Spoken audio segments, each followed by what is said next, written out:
tal? ¿Cómo está? Bienvenido a su programa Pensamiento Analítico, el programa en donde analizamos los temas de la vida cotidiana con un punto de vista psicoanalítico, intentando ver un poco más allá, cuáles son nuestras razones inconscientes de estas cosas que nos pasan a todos. Y el tema del día de hoy tiene que ver un poquito con un tema que habíamos tratado previamente de la identidad de género y que por ahí surgieron varias preguntas alrededor de esto. Es un tema que seguramente voy a seguir hablando. Si a usted le interesa, por supuesto, ¿no? Déjelo en los comentarios, pónganos sus preguntas, porque con eso es con lo que yo voy haciendo estos videos. Y la duda que iba surgiendo era sobre la asexualidad. Y esto, ¿cómo nos suena, ¿no? Asexuales, como alguien que no tiene sexualidad. Y es cosa de darle una buscadita rápida en Google y nos vamos a ir dando cuenta cómo en muchos momentos y en muchos lugares esto ya se va catalogando como si fuera otro tipo de sexualidad.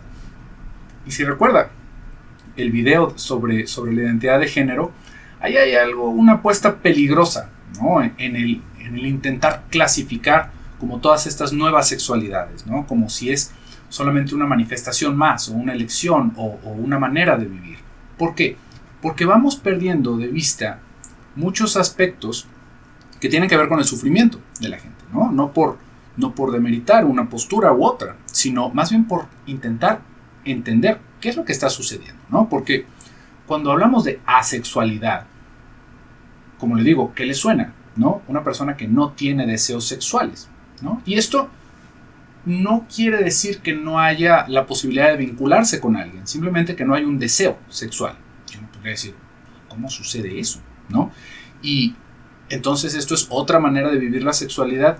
Y si nos ponemos desde un punto de vista psicoanalítico, que es justamente el quehacer de nuestro canal, como le digo, es una apuesta complicada porque uno no podría vivir sin sexualidad, ¿no? Por cómo está clasificado el impulso de vivir, cómo está relacionado fuertemente esta parte de la libido y nuestra sexualidad.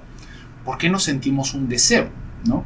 Y otra vez, si lo quisiéramos pensar, siendo algo como tan natural, ¿no? Algo como decir, no, pues es que a mí no me gusta la comida sabrosa, ¿no? Yo puedo comer harina con nada, ¿no? El resto de mi vida.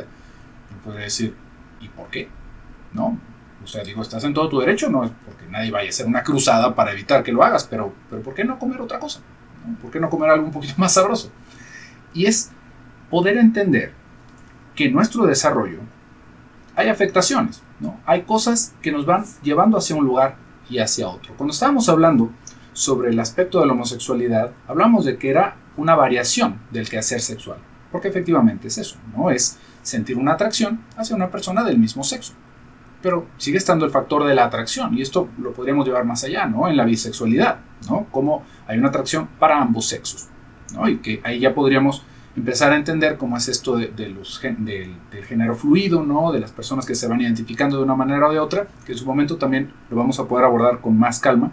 Pero ahorita vamos encargándonos un poco más sobre esto de la sexualidad. En todas estas opciones hay un deseo, ¿no? Eso es lo que tendríamos que ver. Tal vez es inaceptable en ciertos momentos, en ciertos lugares, por la situación comunitaria, pero hay un deseo. Y en la asexualidad no hay un deseo. Entonces, ¿qué sucede ahí, no? Es una manifestación más. Y acá tendríamos que entender que no va por una manifestación más, ¿no? No quiere decir que este sea el único punto de vista. Como le digo, lo que le puedo yo hablar acá es un punto de vista psicoanalítico y algo que he podido ver mucho aquí en el consultorio y que justamente por ese lado va un tratamiento. Porque primero tendríamos que entender algo. ¿Para quién es un problema esto?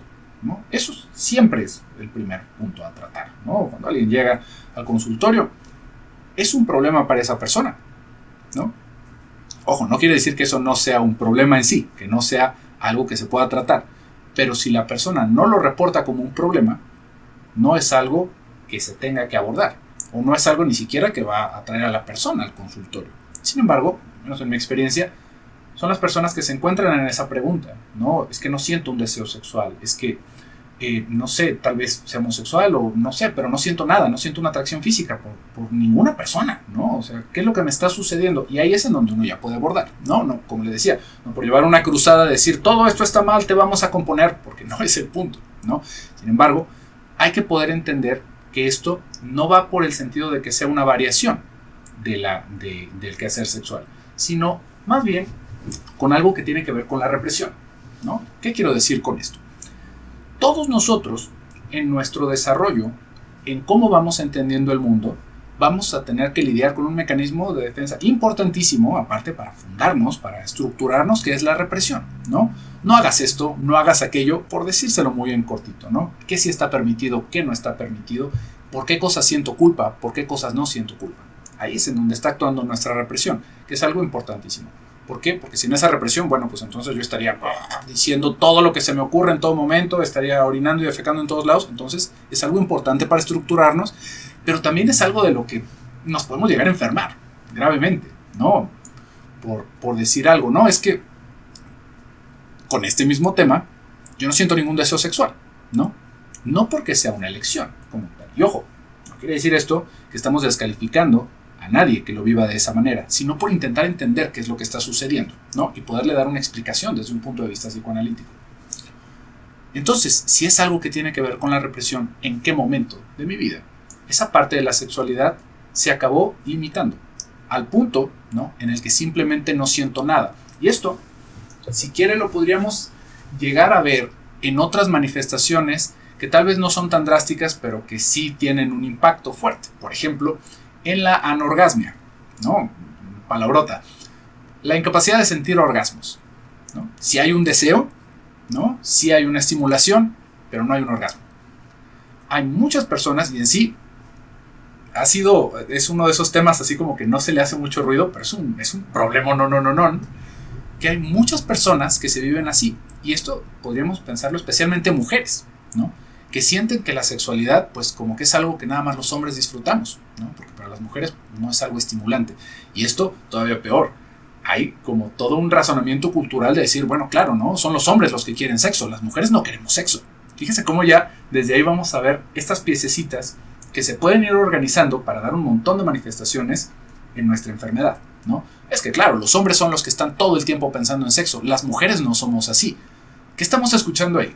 Si no es todo este repudio al sexo y al deseo sexual, que déjenme le digo, le spoileo, está en todos, ¿no? Todos lo sentimos, es uno de nuestros instintos más básicos, y es algo que gracias a ese impulso y ese instinto es que hay edificios, ¿no?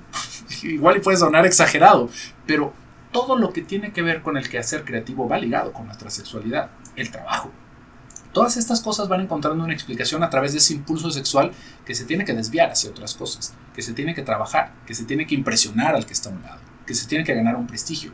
Y eso es nuestro impulso sexual. Lo curioso acá, con esto de la anorgasmia o de la asexualidad, es que están todas estas cosas que uno podría considerar también muy básicas, ¿no? La necesidad de conectarse, de tener un compañero amoroso, pero no hay sexo. Entonces, como le digo, ahí lo que estamos viendo es una intrusión bastante maligna de la represión, ¿no? En la anorgasmia también. ¿Por qué podríamos llegar a sentir eso?, ¿no? Fíjese cómo, por dar solamente una explicación, porque esto, por supuesto que se tiene que abordar caso a caso, ¿no? Ahorita le voy a poder decir algunas de las causas, ¿no?, algunos de los factores, pero no todos, ¿no? Como les digo, es algo que tendríamos que ver de persona a persona, pero van teniendo similitudes. ¿Por qué no podríamos llegar a un orgasmo?, ¿no? ¿Qué se necesita para llegar a un orgasmo? Primero, estar relajados, ¿no? Si nosotros estamos así a la hora de tener relaciones sexuales, no vamos a tener un orgasmo por más que lo intentemos, ¿no? Esto ya es un factor en donde podemos ver esa represión, ¿no? Si es algo que para mí, ver a una persona desnuda me provoca un revuelco en el estómago, no quiero voltear a ver, me siento mal, me siento apenado, no va a haber un orgasmo en ningún momento, porque no es algo que se esté disfrutando. Y ahí la pregunta que sigue es, ¿y por qué no se está disfrutando?, ¿no? Todo lo que tiene que ver con la vergüenza y con el asco, si se fija, es algo que nada más nos pasa a los Homo sapiens, ¿no? Nosotros podemos ver a los perritos que decimos, ay, mira, el perrito siente vergüenza de que se comió un dulcecito, pero lo vemos con el genital agitándose por el camino, ¿no? Y mostrándonos el ano cada que se acuesta. No siente vergüenza ese animal, ¿no? En sí es algo curioso, porque cuando queremos decir algo despectivo de una persona, decimos, es que es un perro, ¿no? O es una perra. Y uno podría decir, ay, pero si los perritos son tan bonitos, ¿no?, y son tan cariñosos, ¿por qué lo usamos como una manera despectiva de hablar de la gente? Tiene que ver con la relación de la vergüenza, ¿no? Es como un sinvergüenza, es alguien que no le apena nada, ¿no? Como un perro, ¿no? Un perro básicamente está desnudo dando vueltas por nuestra habitación y lo tomamos por normal. La vergüenza, como le decía, es algo que solamente nosotros como personas vamos sintiendo. ¿Por qué? Porque hay una educación. porque hay una cultura detrás de nosotros. ¿Recuerda eso de estar enfermo de cultura? Bueno, pues parte de la enfermedad de la cultura es esa vergüenza, que es necesaria, como se lo había dicho en su momento, pero que nos puede llegar a descalabrar de muchas otras maneras, como por ejemplo en esto, como por ejemplo que la sexualidad, por creencias religiosas, ¿no? O por la moral que nos hayan instruido en nuestra casa, se acaba viviendo como algo pésimo, como algo sucio, como algo que no debería de hablarse. Y esto nos va formando un caminito para que tengamos un montón de represiones en nuestro quehacer sexual, ¿no? Esto no es algo que nos quede muy lejos de imaginarnos. Fíjese cuántas religiones hay en donde la figura más importante es alguien que no tuvo sexo. Y uno diría, ¿por qué nos tendríamos que enfocar en eso, no? O sea, como que, no sé, que haya sido generación espontánea, ¿no? Que haya caído de las nubes, sería más importante que no tuvo sexo, ¿no? Lo hicieron sin sexo. ¿Por qué le ponemos tanta importancia a eso? Y va relacionado con la vergüenza que sentimos por esos impulsos, porque el sexo lo vamos traduciendo como si fuera un impulso animal, y lo es, ¿no? Pero el hecho de que lo sea no lo vuelve malo. Sin embargo, esta parte de la cultura lo va reprimiendo como algo que deberíamos de controlar, y sí debemos de controlarlo hasta cierto punto, ¿no? Si no, en esa falta de represión vamos a ver el otro espectro, que son personas violadores, ¿no? Que son personas que abusan, que son personas que se están mostrando, ¿no? Que llegan y nos dan el flashazo, de repente los vemos ahí agitándose. Ese es el otro lado, ¿no? Ese es el no tener vergüenza, el no tener ningún tipo de represión en lo sexual, ¿no? No es algo malo tener un poquito de represión en lo sexual, es importante, y también va dando vueltas alrededor de cómo experimentamos cada quien el deseo, ¿no? Si no, pregúntese, ¿por qué utilizamos ropa interior de encaje de repente, ¿no? ¿Nos estamos tapando o no nos estamos tapando, ¿no? ¿Cuál era el sentido? Adornarnos, ¿no? Con un arbolito de Navidad. Si se fija, es en ese sí estoy tapado, pero no estoy tapado, pero me estoy mostrando. Ahí es en donde le digo que esa parte de la represión también va jugando un lugar en cómo experimentamos ese deseo. Pero, volviendo un poquito al tema, ¿no? Sobre esa represión, cómo nos va afectando, no nos podemos ir muy muy lejos, como le digo, para ver un montón de manifestaciones en donde se nos dice culturalmente que el sexo está mal, ¿no? Que es algo que no deberíamos de hablar, y como le digo, tiene su parte sobre lo racional, sobre cómo tenemos que mantener ciertas cosas de nuestra vida en privado, ¿no? Cómo hay un disfrute en ciertas cosas y no es algo que se tenga que estar gritando, ¿no? Pero esa misma represión tan saludable y tan necesaria para la cultura a veces nos aplasta, y ahí es en donde se generan este tipo de problemas. Ahí es en donde todo lo que tiene que ver con el sexo nos genera un revuelco, ¿no? Que es ese asco, que es justamente una manera aprendida de reaccionar a las cosas, porque también, ¿no? Igual y le está llegando como novedad todo esto, pero si se fija, los bebés no sienten asco cuando están recién nacidos. Un bebé se puede meter la mano con toda confianza en el pañal y luego voltearse a ver la mano y hasta adornar su cuna. Eso es algo que aprendemos. Nosotros vemos que el niño hace eso y no, fuchi, eso está sucio, eso no se hace, eso ya se cayó al piso, eso no. Esto es algo que nos transmitimos de uno a otro. Entonces, cuando hay una cuestión tan natural como tener un deseo sexual y sentimos asco, tenga por seguro que lo aprendimos. No es algo que aparecimos en el mundo de esa manera, ¿no? Entonces, fíjese cómo vamos conduciéndonos a entender por qué todo esto que tiene que ver con la A, ¿no? Con el no tener, va relacionado con un aspecto de represión. Y puede ser por un montón de cosas, como le iba diciendo. Por esta parte de la cultura que es una de las más importantes y que también tiene que ver con cómo se va experimentando la sexualidad como inadecuado para cada uno, ¿no? Por ejemplo, si nos regresáramos a estos casos, ¿no? En donde hay un deseo homosexual, por ejemplo, un deseo homosexual muy fácilmente se traslada hacia la parte de la asexualidad. ¿Por qué? ¿No? Porque eso no debe de ser. Y antes de que nosotros nos demos cuenta, simplemente no sentimos un deseo. Simplemente eso queda reprimido, ¿no? Hubo un momento en nuestro desarrollo en donde sí medio se hacía aparente y lo tuvimos que ir refundando hacia la parte más profunda de nuestro inconsciente. Pero ya que estamos adultos ni nos acordamos de eso, ¿no? Es así como simplemente no siento. Y ahí también nos vamos a dar cuenta de otra cosa, ¿no? En cómo esa parte de la represión nos puede traer muchas otras manifestaciones. Por ejemplo, fíjese cómo el contacto afectivo, ¿no? Amoroso, en esta parte asexual, puede parecer que no sufrió ningún daño, ¿no? Por ejemplo, por ahí hay una película rondando últimamente en donde es una relación de pareja así tal cual, ¿no? De hombre y mujer casados, pero que el hombre no quería tener relaciones, ¿no? Que a él no le interesaba eso. Y que aparte, si su mujer quería tener relaciones, bueno, a él no le importaba, ¿no? Mientras se quisieran, mientras hubiera ese amor.